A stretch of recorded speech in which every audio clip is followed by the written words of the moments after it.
Ampifaliana lehibe indray no androsoana totokatranotsika ny amin'ny teny ity tonga amin'ny fampianarana lalana faefatra itsika indray ny amin'izao anio izao.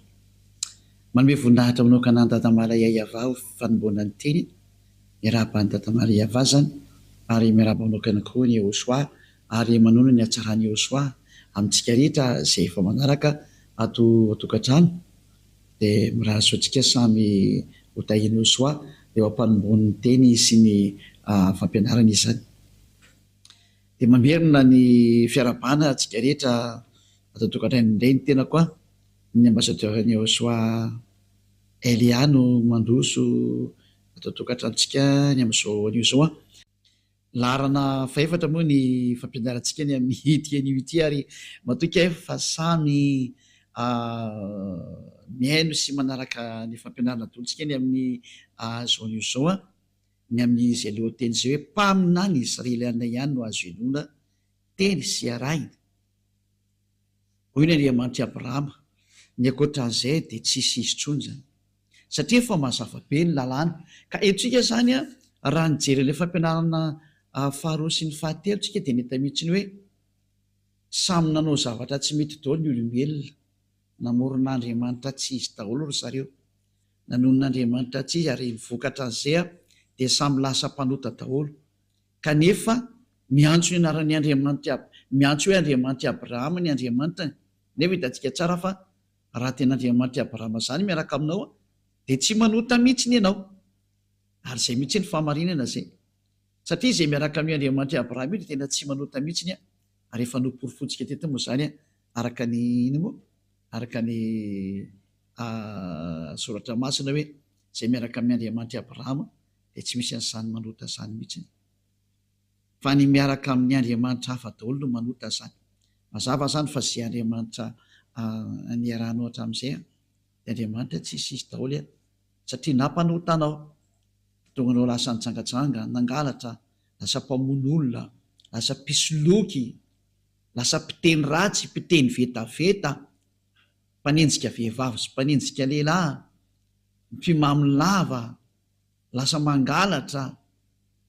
Zany ny hafaran'ilay Andriamanitra narano, tsy Andriamanitra Abrahama zany, satria ny Andriamanitra Abrahama dia Yayava no anarany, ary vokatra an'izany tsy fiarahana ato amin'ny Andriamanitra marina zany dia ianao fa lasa mpanota araka ny zava-marina, dia tsy hitanao koa nefa ny ataonao moa zany miala amin'izay, satria zahatra efa iainanao ilay izy zahatra efa arahanao ilay izy ka ahoana moa zany fomba androsiranao an'izany sary zany. Dia eo indray tsika zao nahita mihitsy ny hoe ho an'izay rehetra nanonon'Andriamanitra hafa ankoatra ny Yayava dia diso daholo, satria izay ny Andriamanitra Abrahama efa nitonony tany amin'ny taona moins 2000, ka tsy ny bokinareo na ny Baiboly ny ampelantananareo izay nanovanova ny ho anarana io no ilazanareo fa marina ny anareo, satria ny profita dia mpanota daholo nareo, ary ho an'izay mpanota dia tsy nahita ary tsy mahafantatra an'io Andriamanitra io, satria Andriamanitra tsy mihaino mpanota io Andriamanitra Abrahama io. Izay natonga azy niady tamin'ny Israeliana ka nisaraka taminy ray izay aloha, ka nanamorona boky koa azy ianao ka niantso hoe Andriamanitra Abrahama le anao, dia tsy mety ary lasa mpanota koa ianao, satria efa nambaran'ny Abrahama sy Mose tany amin'ny taona moins 2000 fa niaran'izany Andriamanitra Abrahama zany tany amin'ny taona moins 2000 tany ho any, sy ny tany amin'ny taona moins 1500 tany ho any, dia Yayava no anaraka. Ka raha novainao zay dia zay sady efa porofo fa mpanota ianao, ka tsy ny boky izay nisoratanao taty amin'ny taona plus 600 taty na sahala amin'izany no lazainao fa marina ihany koa.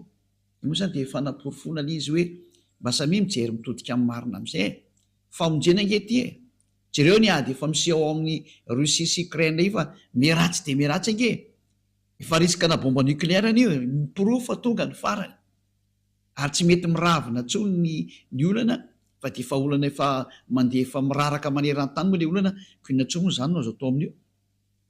Fily hoe raha fotsy be verilona miandray izay ketolana, tsy misy nina azo atao, tsy misy fanantenana azo atao raisina tsony, fa dia efa hoe miandry ny fiafaran'ity tantara ity sisy tsika, izay mihitsy ny zava-marina izay. Ka mbola hijery ny toy ny teny antsika noho ny amin'izany rehetrarehetra zany dia mbola jerevantsika foana hoe inona indray zany ny tohiny zany, dia zao indray ny toy zany hoe fa diso zany io anarana io a, diso hatrany amin'ny bokinao a, satria niporofona le anarana fa diso, niporofona ny bokina rehetrarehetra fa diso daholo.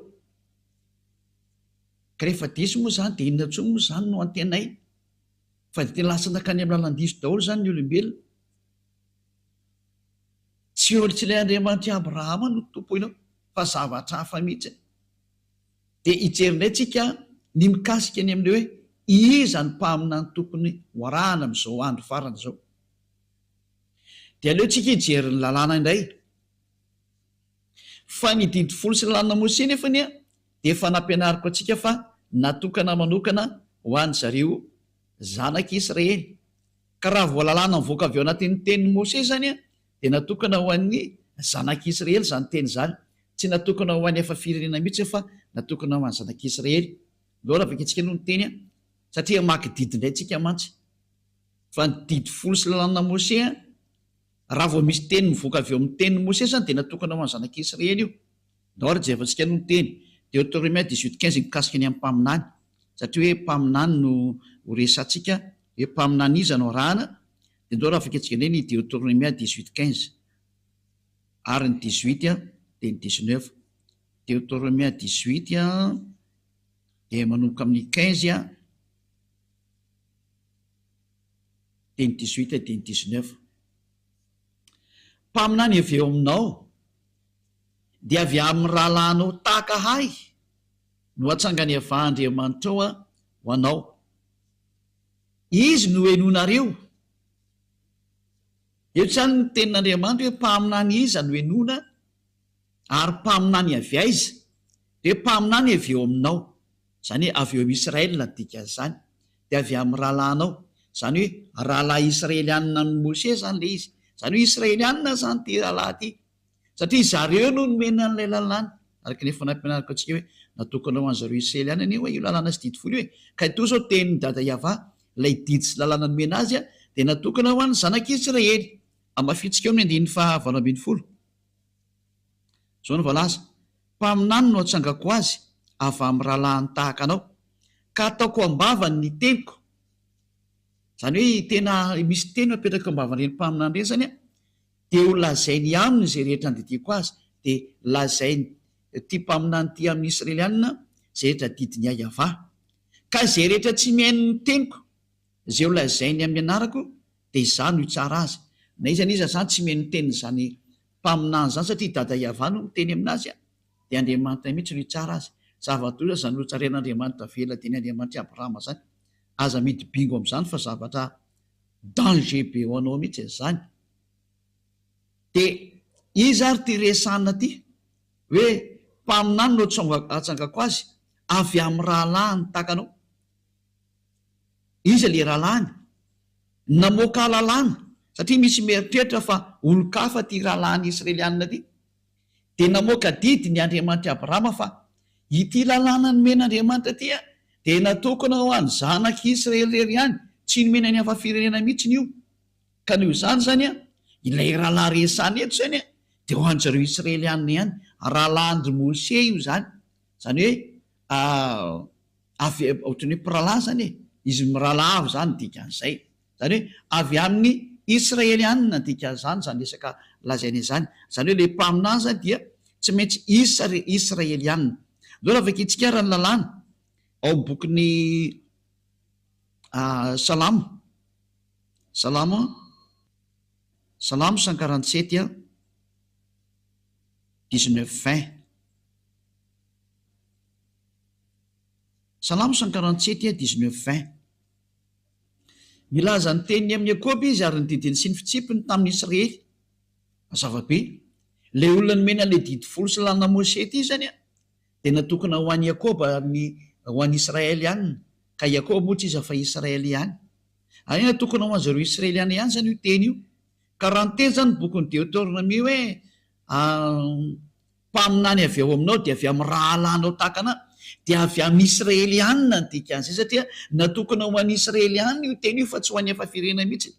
20 manamarina an'izany.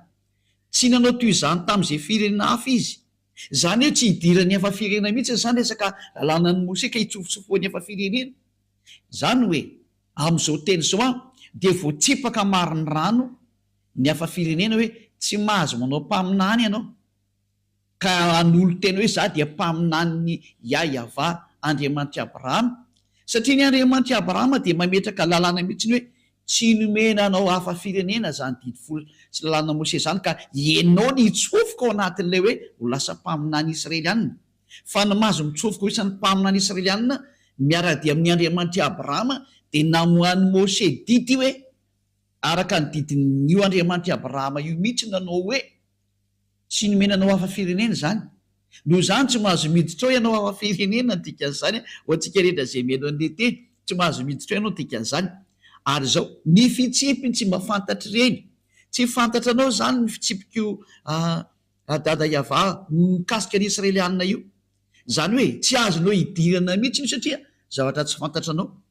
Matoa zany no niditra tao nandika lalàna, nandika ny didiny dada Yahva, nandika ny didiny Andriamanitra Abrahama, ka raha misy zany mpaminany milaza fa izao dia mpaminany ato amin'ny tariky ny mpaminany Andriamanitra Abrahama, kanefa izy tsy Israelianina dia efa diso araka an'io teny io, fa tsoina be vava zao sary zao. Raha vaketsika eny ny bokyny lalàna arikatra ny bokyny Exodosy toko 10:10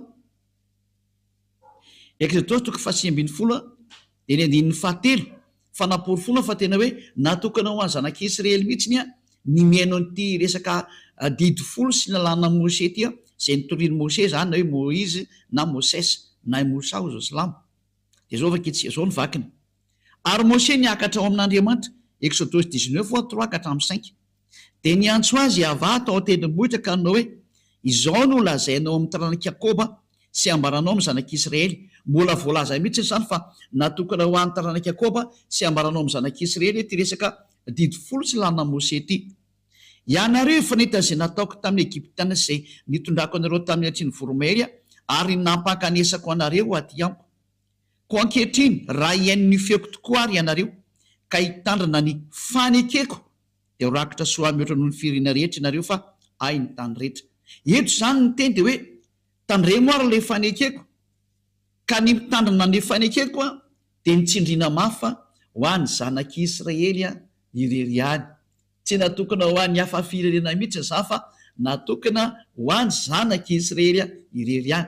Ka izany teny zany dia manino miteny mivantana amintsika mihitsy fa tena hoe tsy mety mihitsiny ny hafa firenena miditra ao ary tsy azo hidirany hafa firenena mihitsiny ao, indrindra fa zany resaka hoe mpaminany zany dia tsy mahazo miditra ho mpaminany Andriamanitra Abrahama mihitsy ianao raha vao tsy Israelianina. Lalàna navoaka ny Andriamanitra Abrahama zany tamin'ny alalan'ny Mose zay efa nihaona taminy ary niaraka taminy.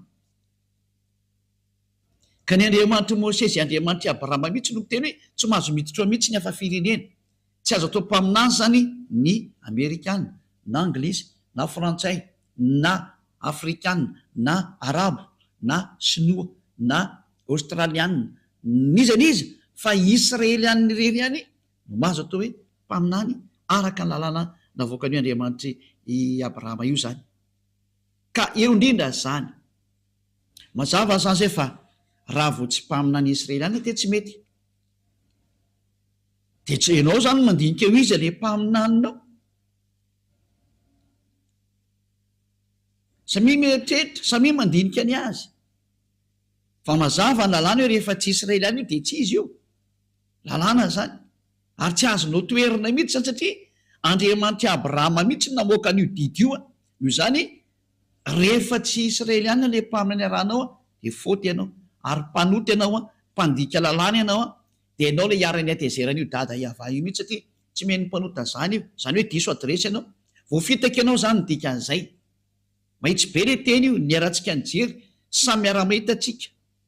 Afaka jerevanao ateo anatin'ny bokin'ny Sefer Torah io vaketsika io any amin'ny bokin'ny Torah zany Exodosy zany Gala Shemot ny dikan'izany any.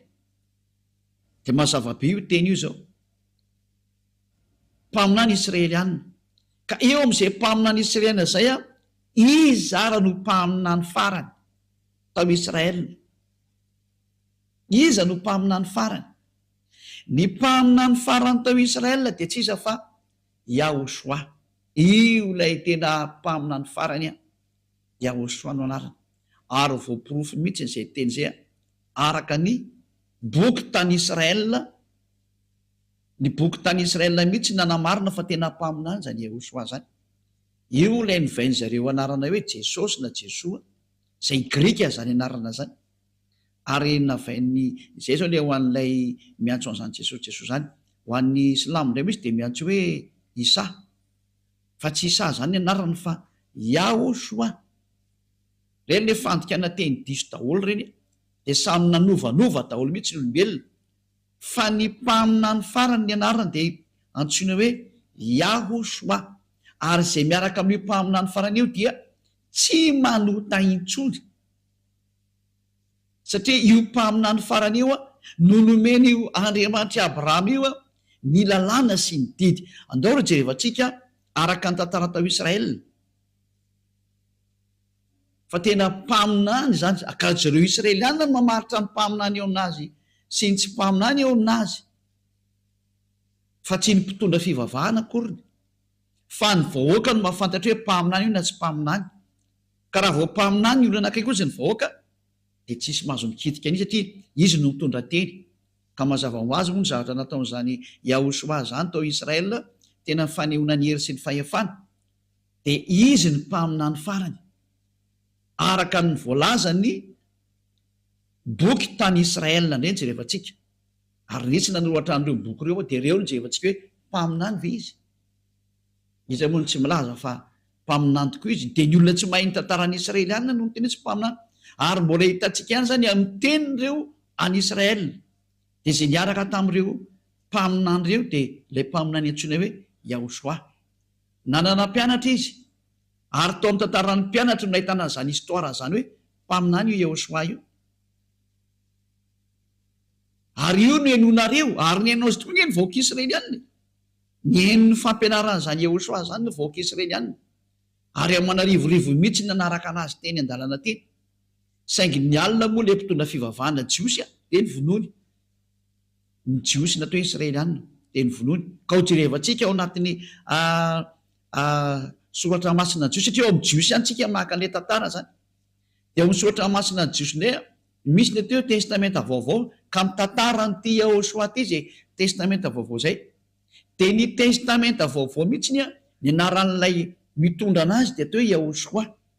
Dia ao anatin'io boky io no ahitana ny tantaran'ilay mpaminany farany atao hoe Yahosoa. Dia ho jerevantsika izay tantara zay fa voalaza atao anatin'io boky io mihitsy fa tena mpaminany, hoy ny vahoaka Israeliana.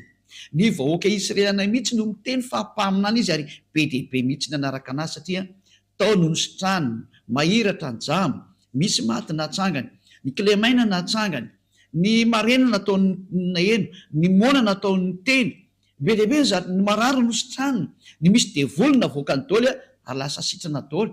Dia zany tantara zany voarakitra ohatran'ny boky ny jiosy zay mirakitra ny tantaran'ny mpaminany. Ndao afaka itsika mikasika amin'izay hoe mpaminany marina ve ity atao Yahosoa ity araka ny boky ny jiosy ihany. Ndao jerevantsika zay sary zay. Hoarantsika kely ny teny araka ny somary mirejerekentsika toko izay ndininy aloha. Ho jerevantsika ao amin'ny iza moa zany, Matthieu 21:11, Matthieu 21:11 dia ny 46. Jerevantsika vetivetika izy ao tsika eto tokantrano. Matthieu 21:11 to zany bokyny jiosy, bokyny jiosy to ndraisantsika to zany. Alovaka itsika amin'noko amin'ny diny 10 dia ny faraka ambin'ny 10.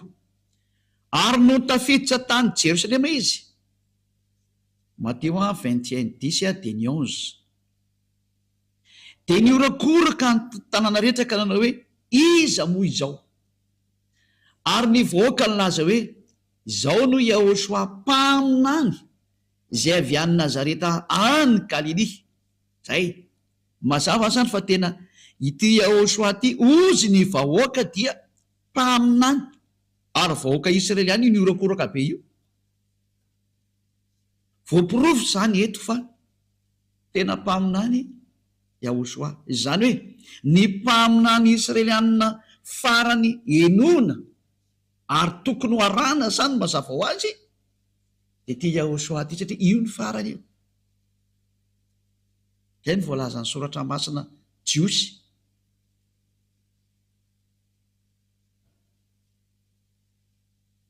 Mahitsy be mihitsy ny teny hoe ny vahoaka mihitsy no niarany laza ary niorakoraka hoe mpaminany Yahosoa zao tonga zao lay avy any Nazareta any Galilea. Zay ry zay mazava zany fa tena mpaminany Yahosoa araka an'izao teny voalaza amitsika zao vakitsika neny manaraka Matthieu 21:46 ndray hoe tsy sany sambotra ny Yahosoa ny mpitondra fivavahana Jiosy satria ny vahoaka ny laza fa mpaminany izy ka so matiny vahoaka indray ianao tsy azoko tena mantsy ny mpaminany. Ao amin'ny 9:7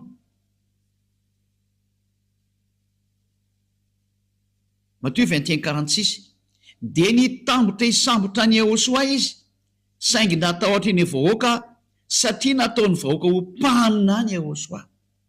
Yahosoa mihitsy zany le mpaminany. Zay ny zava-marina zany sao tena mpaminany mihitsy ny Yahosoa. Ny vahoaka mihitsy no laza fa mpaminany izy. Zany hoe ny mpaminany Israelianina farany zany dia izao Yahosoa zao. None mafitsika zay teny zay any amin'ny boky manaraka indray any amin'ny bokin'ny Jaona 6:14 Jaona 6:14 Jaona 4 Jaona 6:14 zany reto daholo zany nena nilaza ny tantarany mombany amin'izany Yahosoa zany.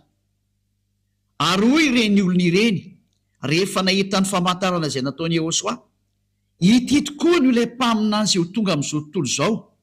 Zay zany hoe nahita azy zany ny olona dia nafantatra amin'izay mihitsy hoe ity ilay mpaminany. Rehefa ren'ny olona ny zavatra nataony Yahosoa dia niarany teny ny olona rehetra hoe tena mpaminany ty Yahosoa ty.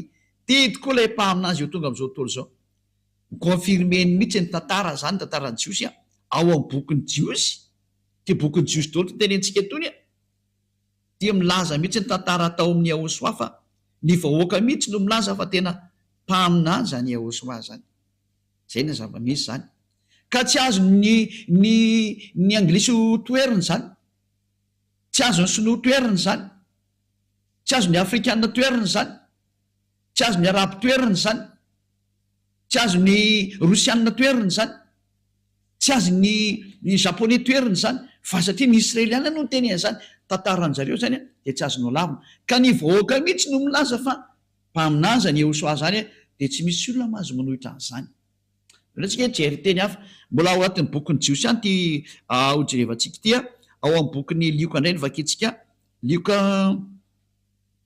24:19 Lioka 24:19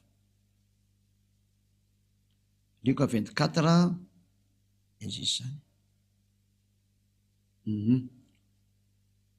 fa hoy izy taminy Lioka 24:19 zavatra manao ahoana moa izany?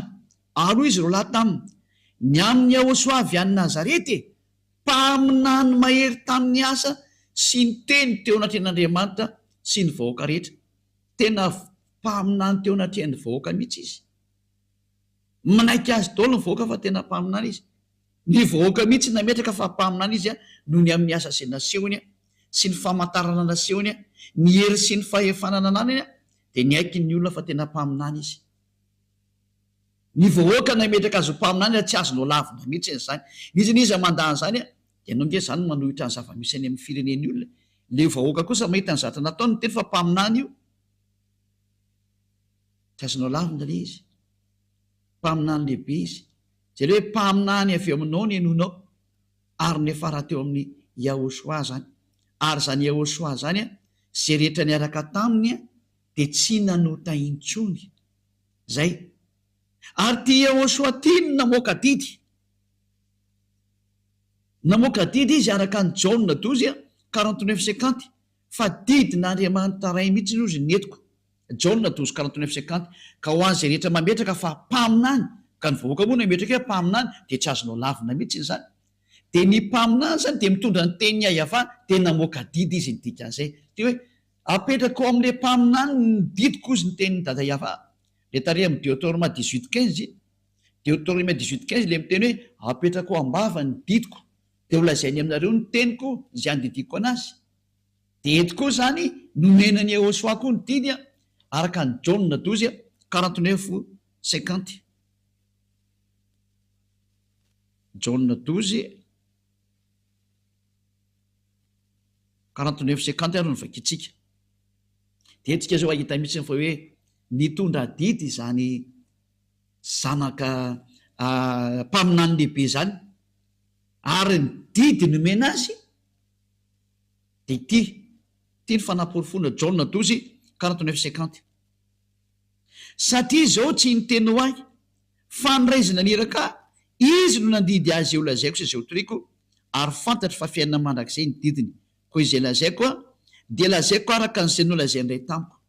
Mazava be zany ny teny eto fa ity Yehosoa ty zany dia nampitondrain'Andriamanitra ny didiny araka le teny tary amin'ny bokin'ny Deutéronome tary hoe misy didy omena amin'ny mpaminany ary ho zarainy amin'ny olona omen'ny olona.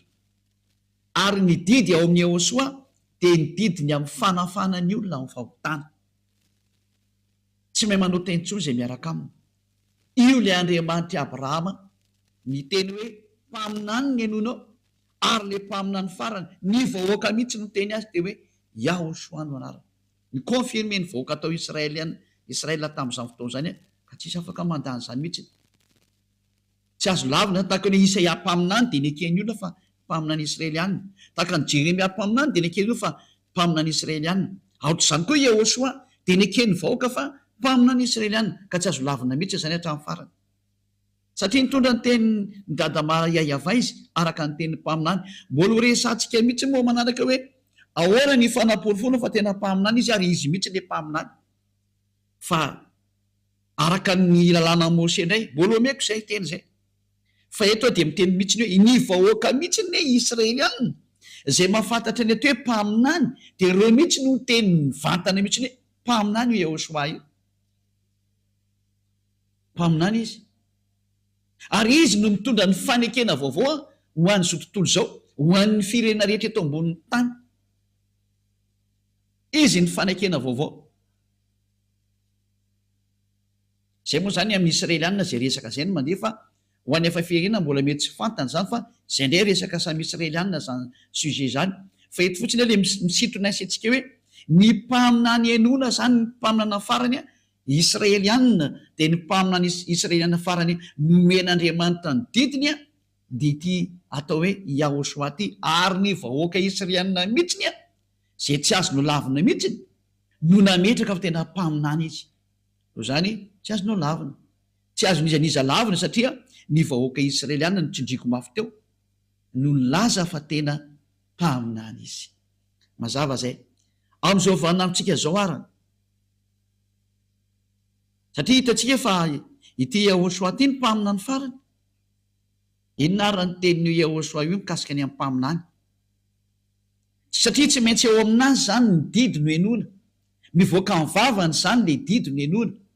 Dia mbola ao amin'ny bokin'ny Jiosiany no jerefantsika araka amin'ny boky misy boky atao hoe Apokalipsy indray. Mbola bokin'ny Jiosiany zay. Ao anatin'izany bokin'ny Apokalipsy zany misy ny fanambarana nataon'izany Yehosoa zany. Fa ny mpaminany indray amin'izao vaninandrontsika zao dia izay mitory an'i Yehosoa. Ny olona mitory an'i Yehosoa no atao hoe mpaminany amin'izao vaninandro farany zao. Ka tsy misy olombelona mitory an'izany anarany Yehosoa ilay manala amin'ny fahotana ary lasa tsy mpanoty antsony izay miaraka aminy eto ambonin'ity planeta terre nareo ity afatsy ny ambasadeurany Yehosoa izay antsoina amin'ny anarana hoe Elia. Elia rery sisa no mitondra an'izany anarana zany zao. Ary mampianatra an'izany atao hoe Yehosoa zany. Tsy mampianatra zavatra hafa Elia fa tsy Yehosoa rery ihany. Satria ny didiny Yehosoa dia sao hoe araka ny didin'io Andriamanitra Abrahama io taminazy. Andriamanitra Abrahama no niteny taminy hoe zao ny lalàna. Apokalipsy 19:10 fa ny filazana ny Yehosoa ao am'izay milaza ny Yehosoa zay ao indray ny fanahany faminaniana no mandeha didy vaovaonay zany hoe maninona ny lasa ohatran'izany satria hitodika ho any amin'ny jentilisa indray Andriamanitra de Andriamanitra Abrahama io todika ho any amin'ny jentilisa izy de lozika be zay mitory any Yehosoa indray makany amin'ny jentilisa any no misy ny fanahany faminaniana de zao hitanareo eto amin'ity fampianarana mivoaka ity zao Apokalipsy 19:10 ary zay ny amaranantsika anazy androany fokely ny fampianarana tamin'ny teny ity fa tsy maninona zany nefany satria zay koa ny mapety anazy Apokalipsy 19:10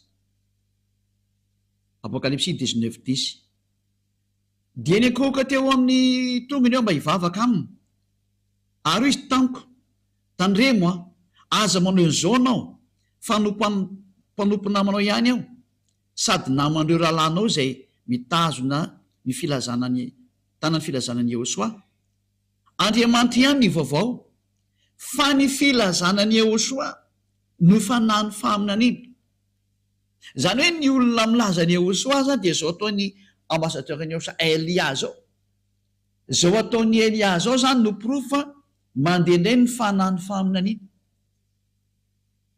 ao amin'ny Yehosoa mantsy ilay fanahany faminaniana izy mpaminany farany ary izy ny mamoaka baiko farany de ny baiko farany avoakan'izany Yehosoa zany de zao ny filazana azy indray ny fitorianany Yehosoa satria rehefa mitoriany Yehosoa de tsy maintsy mitoriany Yahvasy naniraka anazy de ny filazana an'izany Yahvasy Yehosoa zany zay ny atao hoe ao ny fanahany faminaniana zay ny didina avoakan'Andriamanitra farany de Andriamanitra Abrahama de ajantsika eto aloha ny fampianarana ny amin'ny teny ity fa jerendrika hafatsika ny amin'ny manaraka fa ampy aloha zay etretinareo hoe mpaminaniza no enona zany zao de mpaminany Israely ihany ary tsy mahazo mivoaka amin'izay anao dozany hoe ahoana mampaminany anao indray ary ambassadeur-ny Yehosoa zany de mpaminany mihitsy izy Elia zany mpaminany Elia le tany alobe tany mpaminany tamin'ny androny Abam-panjaka mpaminany izy de matony hoe Elia mpaminany Elia mpaminany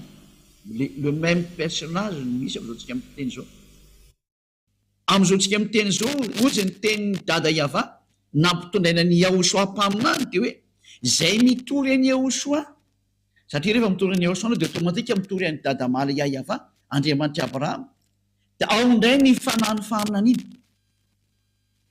ao ny fanahany faminaniana zay no mahatonga hoe zay olona miaraka amin'ny Yehosoa eo eto ambony tany ity reo ihany tsisa no afaka amin'ny fahotana zay ny atao hoe zavatra sarobidy indrindra nomeny dada Yava tamin'ny alalan'ilay mpaminany farany horesantsika amin'izay ny tontolo mpaminany farany io Yehosoa ary manaraka an'izay koa mikasika ny hoe Elia moa zany efa mazava aminareo io satria ny mampaminany ny Elia de nohony amin'ny Yehosoa nefa nyzany Yehosoa zany le nyteny hoe aza manota intsony tahaka ny ataony dada Yava hoe za tsy tia mpanota ity mpaminany farany Yehosoa ty koa miteny hoe aza manota intsony de tahaka ny Elia koa miteny hoe aza manota intsony ary zay miaraka amin'ny Elia hatrany de tsy mahay manota intsony satria izay le fahefana ao amin'ny Yehosoa malala ho azy ny voninahitra manakseho nazy mianaka de dada Yava satria moa tena kaiky ty mpaminany rany hiraka ho resantsika ny momba anazy fa tena mpaminany mihitsiny izy de amafitsika zay teny zay hoe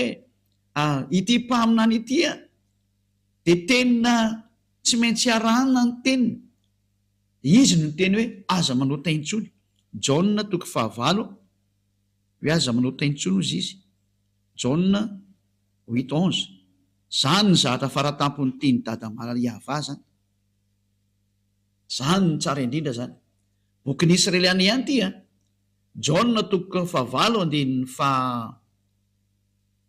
11 ary izy tsy misy tompo de hoe Yehosoa zaho koa tsy manameloka anao mandehana ary am'izao sisa izao aza manota intsony zany ny déclaration zany Yehosoa lay tena mpaminany lehibe sady mpaminany farany tao Israely fa zao ndimbiasan'ny Elia zao tsy misy afa-tsy Elia rery no mandimbiasa satria ato amin'ny Elia koa nitoriana zany hoe tsy mahay manota intsony satria mitory an'ilay Yehosoa lay tena marina lay mpaminany farany Israeliana de hoe mihitsy atsika nijery hoe tena mpaminany vizy efa voalazatsika teo inona koa nipetrany ororesantsika daholo zany fa ampy alohany amin'ny androany de mbola jevatsika koa ny Jauna 5:14 Jauna 5:5 andin'ny fahaefatra ambin'ny folo indray mbola niresaka tamin'ity lehilahy ty indray izy de hoy izy taminy hoe tandremo aza manao teny tsonoko ianao Jaona 5:14 rehefa afaka zany moa hoe tena mpaminan'Andriamanitra azy tsy ty fahotana de Andriamanitra Abrahama Elohei-ny Israely zany dikan'izany Andriamanitra zany Elohei-ny Abrahama zany rehefa afaka zany de hitany ahoso atao kianjany tempolo raha lehilahy ka hoy izy taminy indro efa sitrany ianao aza manao taintsony fandrao anjoanao zay ratsy noho teo ity mpaminany Israeliana farany ty zany tena mitovy toetra mihitsy ny am'ilay naniraka azy Yahava Andriamanitra Abrahama mitovy toetra amin'ny Andriamanitra Abrahama mihitsy satria manizingizina mihitsy izy hoe aza manao taintsony de mifanaraka amin'ny teny dada Yahava hoe Isaia 59 1-2 mifanaraka tsara mihitsy ny teniny izy ireo Isaia 59 1-2 ino nky teny ty indro ny tanany Yahava tsy foy fa mavonjy ary ny sofiny tsy lalidalovana fa marina fa ny helokareo nefitra mampisaraka anareo n'Andriamanitra reo ary ny fahotanareo no mampiafina nytaviny aminareo ka dia tsy miaino izy tena alan'Andriamanitra mihitsy ny hita hoe olona mpanota zany mifanohitra amin'ny dada Yahava mihitsy zany ny Andriamanitra Abrahama tsy tia mpanota de tonga tokoa ilay mpaminany farany de tena nizigizana mihitsy ny hoe aza manao taintsony fa tsy tian'io Andriamanitra ray Yahava io mihitsy ny Andriamanitra Abrahama zany olona manota zany no nandringanany rehetrarehetra hatramin'izay noho zany miteny amintsika rehetrarehetra hoe tsy misy herina fahefana afaka miady amin'izany hatsarana zany tonga aminareo le teny le mpaminany farany andao hitodika any amin'ny amin'izay tsy izy akory ny teniny fa teny le naniraka anazy ihany le Andriamanitra Abrahama lay Andriamanitra Abrahama ihany no maniraka ny mpaminany farany io ary natonga anazy ny teny mihitsy ny hoe tsy manao tentsony zay miaraka amiko satria zay ny tena tiany io dada Yahava tongavany io lay Andriamanitra Abrahama satria mankala mpanota io Andriamanitra Abrahama io ary ny mpaminanina seniny nona de mpaminany Israeliany irery ihany tsy mahazo maka-paminany afaka ohatran'izay no fa raha vao niovy mpaminany Israeliany io de efa tsy izy ianao zay ny dika azy efa diso daholo zay nataonao ary rehefa miaraka ny zavatra diso moa anao de mazava azy fa diso ianao hatramin'ny farany tsy miaraka amin'ny Andriamanitra Abrahama io zany ianao zany hoe tena diso adresy tanteraka ka izany moa ny antony any amonjenantsika etra zay mandray aminy zao tsika miteny zao hoe andao hiverina amin'ny Andriamanitra Abrahama am'izay sokatra anao ngeny tanana zao te hamonjy anao izy satria raha vao mpanota anao izy Andriamanitra Abrahama io za tsy miheno mpanota ary zay nijerevantsika inona daholo ary ny teny le mpaminany farany ohatra mahazo manambady be dehibe ve ny lehilahy ny mpaminany farany io teny hoe tsy mahazo manambady be dehibe ny lehilahy interdit zany ato amin'ity famarinana fototra ty ny Andriamanitra Abrahama tsy tia zany lehilahy manambady be dehibe zany tsy tia mampirafy tsy ekely zany nambarany mpaminany farany daholo zany zay natonga nanteny hoe mpaminany Israeliana ary ny vahoaka no nametraka nyty Ahosoaty io mpaminany fa ny jiosy no nankala anazy de namono anazy vonoany zareo daholo moa zay mpaminany rehetrarehetra ny teny izy vonoany ireo mpitondra fivavahana jiosy ireo ratsy saina be le mpitondra fivavahana jiosy zay le izy fa de mirary soantsika etra samy hotahiny ao soa ary rehefa resy lahatra ianao de manatona ny Elia fa Elia teny amonjy ianao Elia tena navitra anao Elia tena zay rehetra fomba fana manavitra anao de ho atao daholo satria manavitra zao satria ho avy ny fandringanana ty taninareo ty zareo tsara ny histoira mahazo an'io Rosia sy Ukraine moa tsy ny mahazo any Rosia moa fa mahazo ny Ukraine fa tsy misy miady amin'ny Rosia zany Elia no nampianatra an'izany ary hitantsika eo ny toy ary hitanao fa aza ratsy rehefa te hitaloza de mety iva amin'ny Rosia io hitantsika eo ny toy eny fa mantanomeko anareo zay tsy misy miady amin'ny Rosia zany le hitambatra daholo azo tontolo zao tsisy maresy an'io zany reo natao hoe firenena mody maty fa teny ny mpaminany Elia zany fanamafisana zay efa voalaza tany aloha tany ary tsindrina mafy mihitsy ny hoe tsisy miova ny tenin'ny dada malalanay Yahava manaraka ny teniny daholo zao tontolo zao adalan'ny Ukrainiana zay te hiady fotsiny amin'ny Rosia io fa ratsy zao tao io mbola resantsika eto daholo zany raha mihitsy ny fotoana ny oriana fa zao anao mbola fampianarana mitondra anao miditra hoe andao any amin'ny Andriamanitra Abrahama Yahava ary manarano le mpaminany faran'izay ny rany Yahosoa no anarany. Inona daholo ara ny qualité na ny zavatsoa ao amin'ity Yahosoa tya, zay no jerevantsika ny amin'ny fampianarantsika manaraka fa tena tsara izy. Na dia anao maheno hoe tsy manota intsony zay miaraka aminy, tsy zatra mahafinaritra ve zany amina? Inona ny teny io Andriamanitra io raha tsy i Andriamanitra Abrahama io no teny tsy tia mpanota izy, jereo nanaovan'ny Israely ihany tena nipotehiny, ary teo amin'izay no nanaratra daholo ny olona namoron'Andriamanitra, namorona boky dia nanonon'Andriamanitra hafa, nanao boky hafa daholo, zavatra hafa daholo no soratan'ny olona. Indrisy mampareo zany sary zany. Tonga Elia merina zao tontolo zao, iverina amin'io Yahava io, dia teny ianao reny zany merina zao tontolo zao, dao anampy anahy, ampio fotsiny rehefa fantatra fa marina ny teny, dao tsika hiaraka, manory ianao ny dikan'izay. Raha tianao zany ho afaka ny fahotana zany hoe, ary tena mba tianao zany Andriamanitra Abrahama zany, aza manakana ny tenanao andeha ao anatin'ny marina. Aleo ny tenanao andeha ao anatin'ny marina amin'izay, ampio ny lalana ny marina. Fa sambatra zany atao hoe afaka ny fahotana zany, zany ny zavatra mahafinaritra sy mahasambatra be zany hoe afaka ny fahotana. Zany ve tsy mba irinao? Zavatra tokony irina ane zany. Ka tsy mahafaly anao ve mahita ny olona miverina amin'ny Andriamanitra marina? Fa voafitaka daholo izy zao tontolo zao potika mihitsy zao tontolo zao, tena ny potehiny devoly zao tontolo zao. Fotoana ny fiverenana zao andeontsika iverinao amin'ny marina. Voapirofo ny Andriamanitra Abrahama iza izy voapirofo ny toetrana fa tsy te fahotana izy zay nanapotehany Israely ihany, ary mpaminany rehetra dia niteny daholo hoe tsy te fahotana izy. Ina ny mpaminany farany nambara araka lalàna Mose. Mose zay miaraka amin'ny Andriamanitra Abrahama ihany Yahava no anarany. Anjarantsika amin'izay miverina mitodika ao amin'ny Andriamanitra marina Yahava no anarany. Ary rehefa resy lahatra ianao manatona ny Elia ary andao tao batisa. Fa tsy maintsy atao batisa vao mety io. Batisa amin'ny fiarahanao amin'ny Andriamanitra Abrahama ary amin'ny fiarahanao amin'ilay mpamina ny farany Yahosoa zay ny rahany. Ro resantsika daholo zany. Fa efa mazava ny teny fa ny fototra goavana dia ny fiarahanao amin'izany hoe Andriamanitra Abrahama, mialo amin'ny fahotana ary tsy manota intsony, miaraka amin'ny lay mpamina ny farany rahany nampinondray ny teny sy ny didiny ary ny lalàny, hoe aza manota intsony fa tsy mety. Ary ty mpamina ny farany ty mihitsy no teny hoe io Andriamanitra Yahava io dia parfait izy io. Io zany tsy maintsy parfait zay teraka aminy. Ka ao amin'ny ty Yahosoa ty rehefa tonga ao amin'ny mpamina ny farany io ny olona, vao tena lasa parfait mihitsy. Zay ianao heva kitsikety koa zay teny zay hoe tena lasa parfait ve ny olona ao aminazy, teny izay mihitsy izy araka ny boky Matthieu 5:48. Matthieu 5:48 dia vaky mbola bokin'ny Israelianina ty tao amin'izany bokin'ny le mpamina ny farany, bokin'ny mpamina ny farany zany ty resantsika ty Matthieu 5:48. Koa amin'izany aoka ho tanteraka ianareo toy ny fahatanteran'ny rainareo zay any amin'ny lanitry ny lantana ny an-danitra zany. Zany hoe didina voaka n'ity mpamina ny farany ty atao hoe Yahosoa ty koa izy hoe tsy maintsy tanteraka vao mety. Tsy mbola nisy olona nasany teny an'izany na mpamina ny teny an'izany fa tsy izy rery. Ary tena marina fa zay miaraka aminy tena tanteraka, tahaka ny Elia miaraka aminy tanteraka zay. Tanteraka zany Elia zany. Tsy mety manao ratsy zany, ary tsy may manao ratsy zany. Dia tsy zarery fa reo zanak'Andriamanitra na zanaky ny avo indrindra, zanaky ny Andriamanitra Abrahama,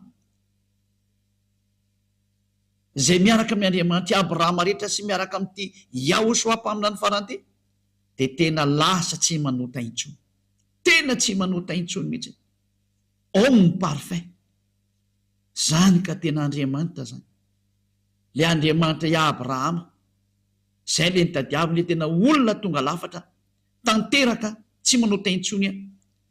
Rehefa tena tafaraka amin'io Andriamanitra i Abrahama araka zao nampianariko zao anao, dia miaraka amin'ilay mpamina ny farany zay niteneniny Yahosoa, dia tena tsy manota intsony ianao fa marina zany teny zany.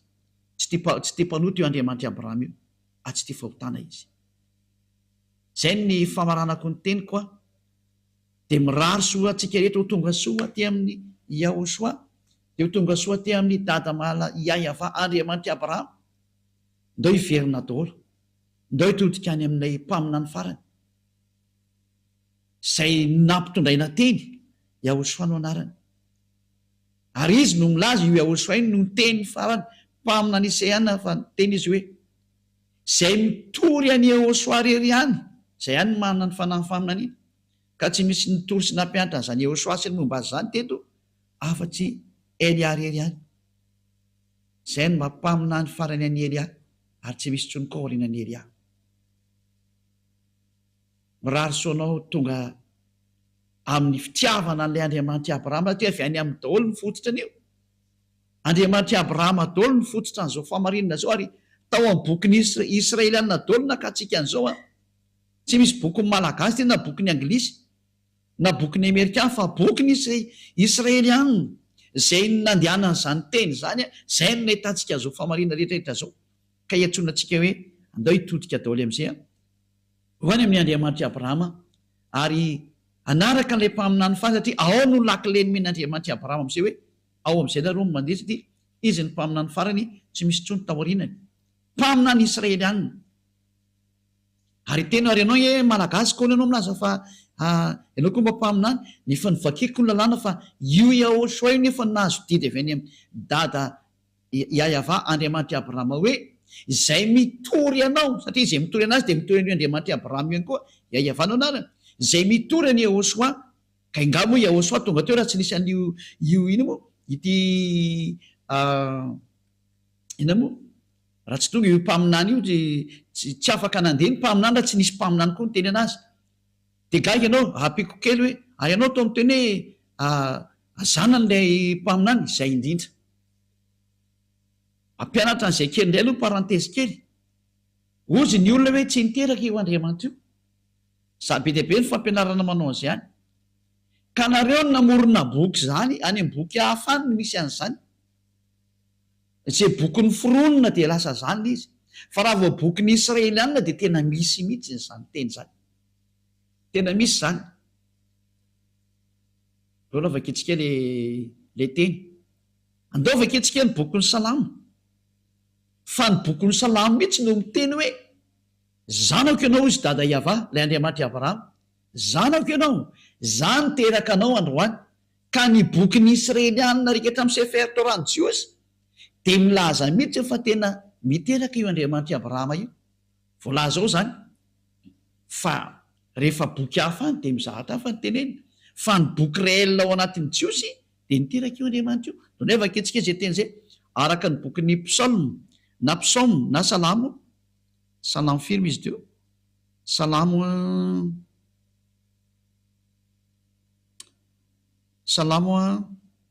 2:7, Salamo 2:7, Salamo 2:7. Ilaza zava-boatendry aho, Yahava ny laza tamiko hoe zanako ianao, izaho niteraka anao androany. Ka tena miteraka mihitsy ny io Yahava io araka ny soratra io ao anatin'ny bokin'ny Jiosy zany. Ka raha ianao raha mamaly tsisy an'izany, ka izay ilay hoe ianao no te hipetraka any amin'ny izay nisy ianao any, fa raha mipetraka aty amin'ny Sefer Torany Jiosy ianao dia voalaza mazava ao zany raha tsy azo milavina fa ny bokin'ny Jiosy ao amin'ny Sefer Torany Jiosy dia milaza mihitsy fa niteraka io Andriamanitra io.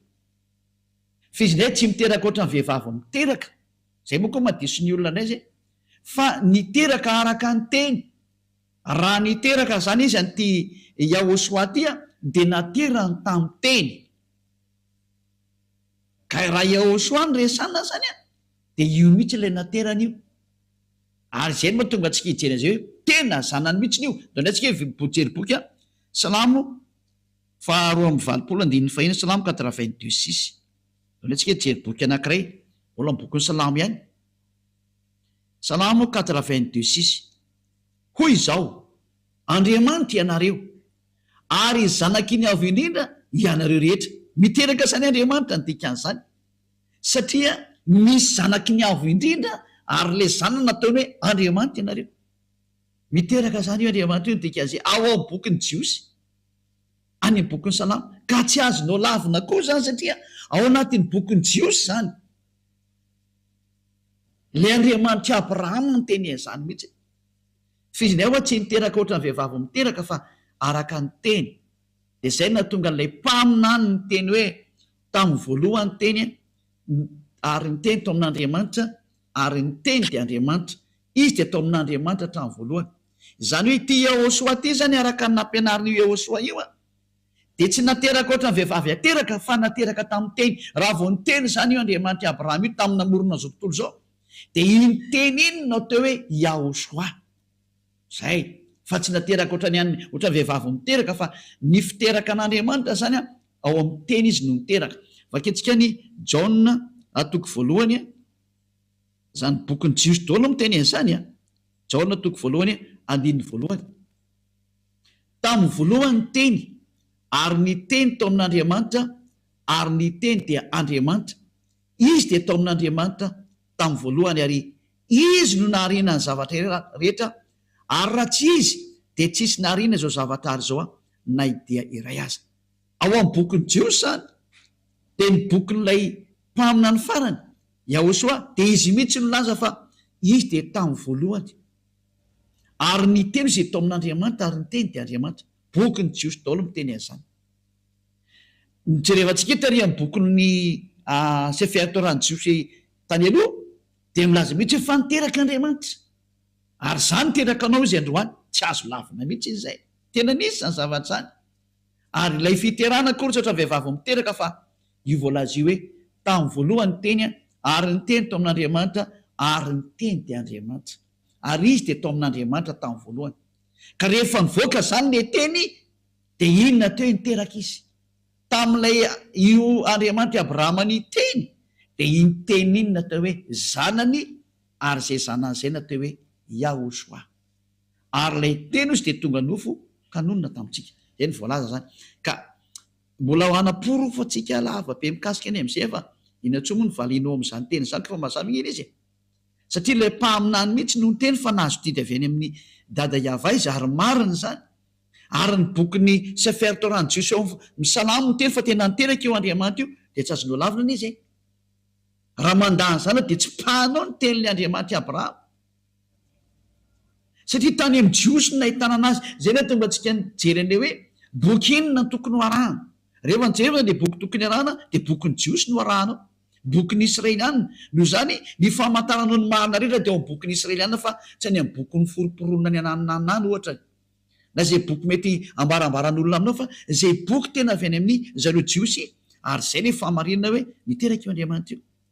Ka tsy azonao lavina lay izy. Ary ty mpamina ny farany ity, zay nampitondray ny teny hoe Yehoshua, dia tena zanana ny naterany mihitsy noho ny amin'ny teny, fa tsy noho ny hoe niteraka ohatran'ny vehivavy izy tsy ndriko tsara.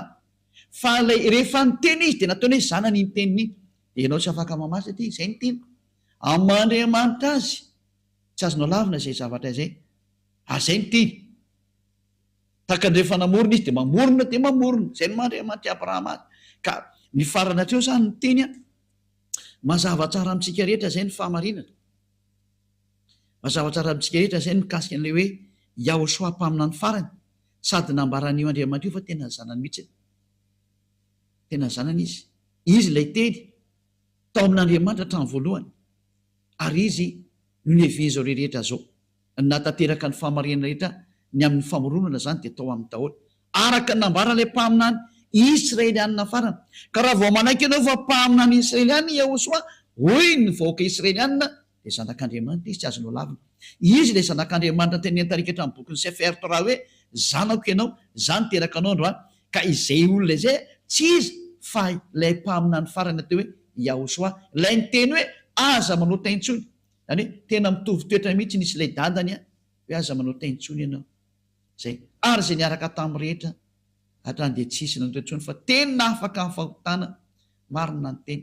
Ny ainga atao anatin'ny bokin'ny Jiosy iray manontolontsika hatrany amin'ny mpaminany farany Yehoshua no anarany, ary miporofoky fa tena zanak'Andriamanitra izy, zanako Yava io.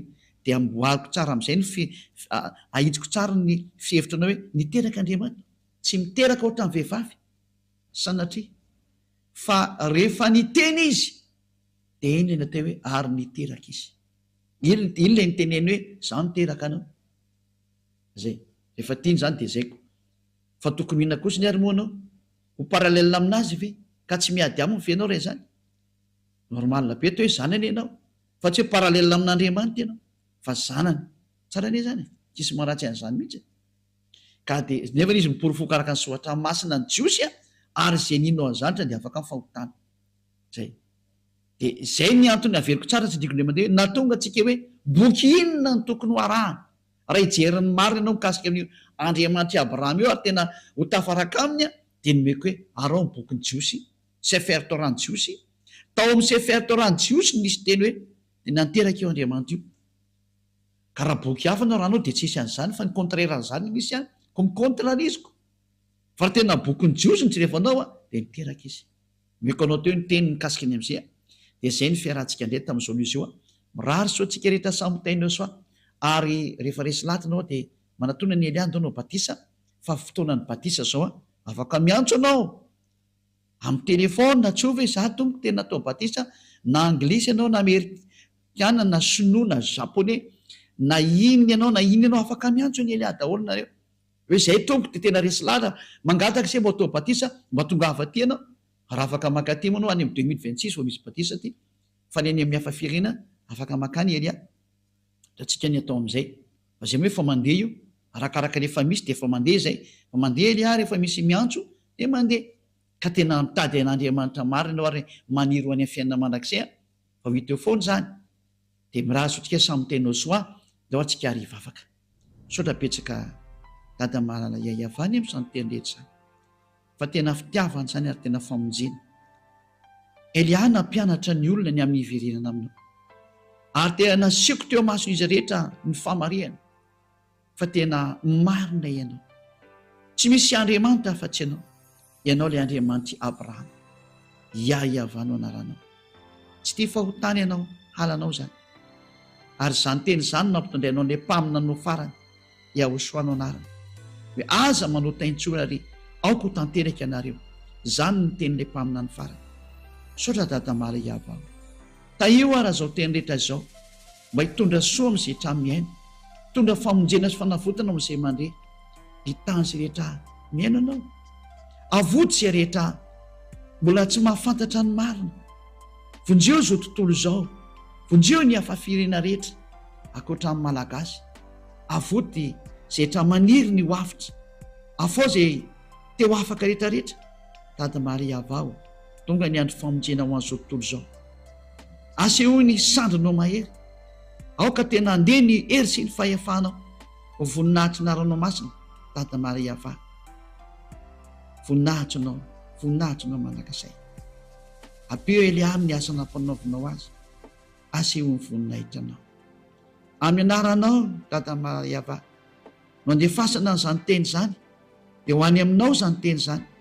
de amin'ny alalan'ny ahosoa sotra dada maria ava alleloia amen de zay ny fiarahantsika ndray tamin'ny teny io tia nametraka ny veloma mandram-peona ho amin'ny manaraka andrea veloma tomoko